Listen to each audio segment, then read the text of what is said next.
Hi, this is my husband, Jeff, and he will be my audience today. Thanks, Jeff. All right, let's go ahead and get right started about conversations.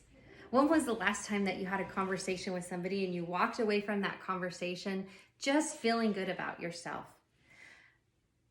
I have a friend that when you have a conversation with him makes you feel this way. And one of the things that I noticed that he does is he never really even talks about himself. He always turns the conversation back to you and asks you questions about yourself. He looks at you when he's speaking to you. He never cuts you off. And you know that you are special when you are in his presence. I realized this and I really wanted to learn more. I decided to go to a business coach school. And at that coach school, I learned a new concept of active listening. What the DSWA calls heart-centered listening. At this business coach training that I went to, this certification, I learned that I was not listening to hear, but I was listening to respond. And that is not being a very good active listener. I love this concept so much that I have gone on to teach this concept for the Direct Selling World Alliance to other people that are wanting to be business coaches and really learn how to listen. So today we're going to talk about 3 things with listening. We're going to talk about active listening and the importance of it. We're going to talk about how to be an active listener. Then we're going to talk about the benefits of being that active listener. So why is it good to be an active listener? One person that wrote an article in the Harvard Business Review told a story of how he went into this new business. He was the manager. He wanted to show them that he was in control, that he knew what was going on. When people would have conversations with him, he would cut them off. He wouldn't let them finish their sentences, and he was very distracted when he was talking to them. Things were not going well for him. He realized that he needed to change something, or he was going to maybe lose his job, or numbers weren't going to be where they needed to be. And so what he decided to do was change one thing about how he listened. He started listening to them without distractions. He listened to them and waited until they finished their sentences before he returned and answered their questions. By doing this one thing, he in turn made these workers feel like they had value. Before, the way he was talking to them, they felt like they had no value. They felt important. They felt like they had something to say. And things really started turning around for this business because of him applying these active listening skills. So it's so important to be an active listener. How do we apply these principles? What are some of these principles to be a good active listener?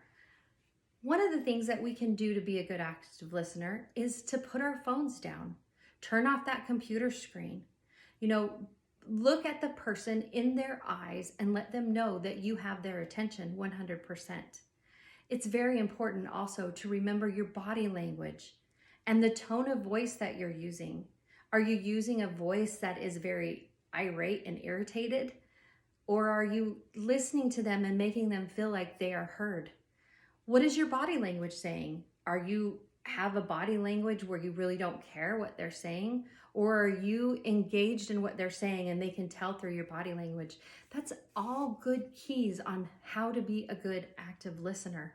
Another thing that's very, very important is to make sure that you are engaging them and listening and responding and acknowledging what they say.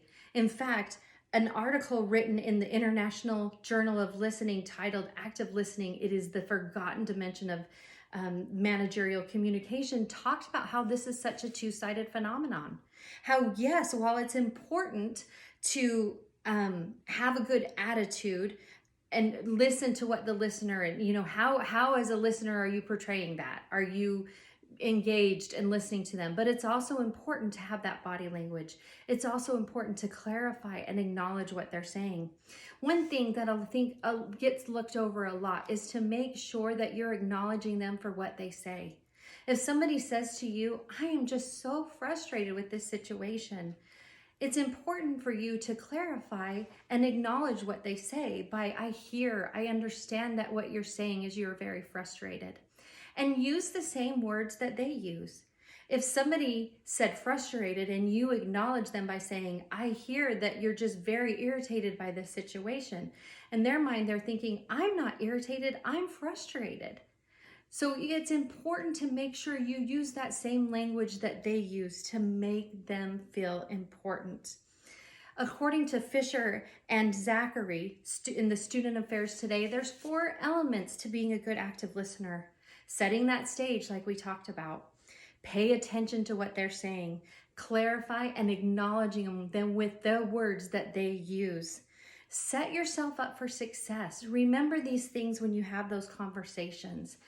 Put those distractions away. Be there 100%. Let that person that you're talking to really know that you're there to listen to them. Make sure you clarify what they say. I hear you say this, and use those same words. All of those are great skills to be an active listener. So now, what are some of the benefits of being an active listener? Going back to the story of that manager that went in and talked to his employees in such a mean and hateful and non-caring way, and turning it around to making sure that they felt valued, turned things around for him. People started to feel valued. They went from not being able to stand him and not having conversations with him to knowing that he has their back. Things turned around. The business became more successful. Brian Hunt said some of the benefits of active listening in an article that he wrote. He talked about how he worked at a place for teens that are not doing very well, and that he was there to help them.